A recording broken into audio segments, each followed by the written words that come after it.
शंकराचार्य केशवं वाद्यरायणं सूत्रभाष्यकृतौ वंदे भगवन्तौ पुनः पुनः। आज हमारे जूना अखाड़े के मुख्य संरक्षक श्रीमंत हरिगिरि जी ने बताया कि 4 मठ हैं, चारों दिशाओं में हैं। उनकी परंपरा बहुत गहन है। उत्तर में जोशी मठ है जो गिरी पर्वत सागर के नाम से वर्णित है। दक्षिण में सिंगेरी मठ है जहाँ पर 10 नामी सन्यासियों में पूरी भारतीय सरस्वती का प्राकट्य है।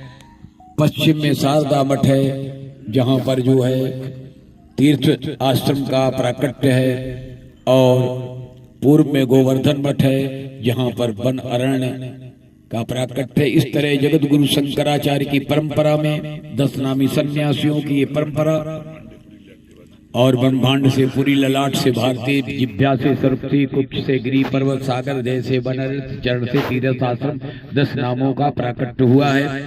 जिसमें जोशी मठ 4 हमारे मठों में 4 आचार्य हुए। सतयुग में ब्रह्मा विष्णु महेश, त्रेता में व्यास, त्रेता में पाराशर और उसके बाद द्वापर में वशिष्ठ सुखदेव और कलयुग में गौड़ गोविंदाचार्य शंकराचार्य जी। इस तरह से चारों युगों में सन्यासियों की परंपरा में ये सन्यासियों का प्राकट्य हुआ। जिसमें मुख्यतः कलयुग में जो हमारे व्यास जी गौड़ गोविंदाचार्य जी और शंकराचार्य जी हैं। जिसमें प्रथम मठ का व्याख्यान आता है उत्तर में जोशी मठ, आमनाय उत्तरामनाय, अंकित नाम गिरी पर्वत सागर, देवता नारायण, देवी पुण्यागर, आचार्य जो त्रोटकाचार्य, तीर्थ अलखनंदा, वेद अथर्व वेद। ये सब बोर्ड में रखे जाएंगे। बोर्ड में 10 नामी सन्यासियों की जो परंपरा में जो है चारों मठों का है।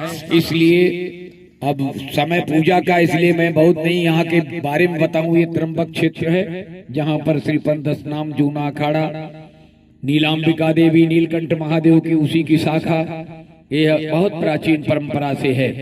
यहाँ पर जब हम लोग बहुत पहले आए तो यहाँ पर घास होती थी। कुछ साधु संतों को फिर जब हरिगिरि जी ने यहाँ सब संभाला तो यहाँ धीरे धीरे उसका परिवर्तन हुआ। उसके बाद घास की परंपरा कुछ साधुओं को दिया गया, कुछ उसका ठेका दिया गया। धीरे धीरे यहाँ पर आए और आने के बाद आज यहाँ की जो व्यवस्था देखी है आप लोगों ने, बावड़ी बनी हुई है। फिर सरकार के द्वारा इन्होंने कहा कि अगर हमारा यहाँ पंच रहेगा तो हमारी बहुत बड़ी व्यवस्था हो जाएगी और सरकार से कुछ काम भी हम करा लेंगे। पिछले कुंभ में पंच यहाँ रहा, सरकार के द्वारा भी कुछ निर्माण हुआ, बाकी प्राइवेट रूप से बहुत कुछ निर्माण हुआ। और एक ऐसे हमारे आज हमारे बीच में महामंडलेश्वर स्वामी आवाहन गिरी जी महाराज, ऐसे महापुरुष आज हमारे बीच में नहीं है। लेकिन उन्होंने जो यहाँ त्याग तपस्या करके, ये सारा पहाड़ था, ऊंची नीची उबड़ खाबड़ जमीन थी, सब जगह हरिगिरि जी ने प्रयास किया लेकिन कोई ऐसा व्यक्ति नहीं मिला जो इस जमीन को प्लेन करा सके। ऐसे महापुरुष उन्होंने कहा महाराज जी मैं इसका लेता हूं जुम्मा और मैं कराऊंगा। उन्होंने तहे दिल से सारे इस जमीन को कराया, समतल कराया और 18 घंटा ड्यूटी देके यहाँ सब मशीनें चली। आज उनकी आत्मा को शांति प्राप्त होगी। जिसमें हमारे जूना अखाड़े के वरिष्ठ अध्यक्ष श्री उमाशंकर भारती जी, हम सब कई लोग जो है कि इसमें सम्मिलित होकर यहाँ का विकास हुआ। और आज आप लोगों के सामने जो आप देख रहे हैं बावलिया कुछ नहीं था, केवल पहले हमारे पंडित जी ने भी यहाँ घास का ठेका लिया है, उसके बाद बृहस्पति ने लिया है, कईयों ने लिया है। लेकिन आज मनोहरपुरी ने वहां का लिया तो ऊपर का। लेकिन आज जो है हम लोग देख करके आत्मा प्रसन्न हो जाती है कि 1998 में हरिगिरि जी ने यहाँ का जो भी विवाद था उसको जूना अखाड़े के नाम से ये सारी जमीन हुई। और उसके बाद से रात दिन दूना चौगुना विकास होता चला गया।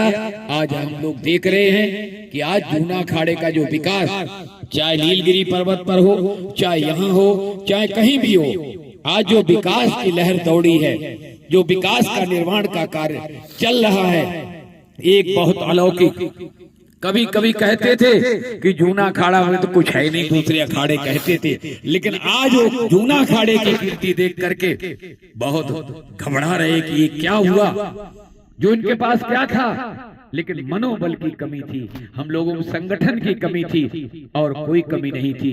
जब हम लोग सब एक संगठित हुए और होने के बाद जो है आज जूना अखाड़ा हो गया, तो समय का भाव पूजा पाठ होगी। इसलिए सभी गुरु भाइयों, सभी हमारे मड़ियों ने, हमारे हरिकृष्ण जी ने सबको मेल मिलाप करके सब मड़ियों को जोड़ा।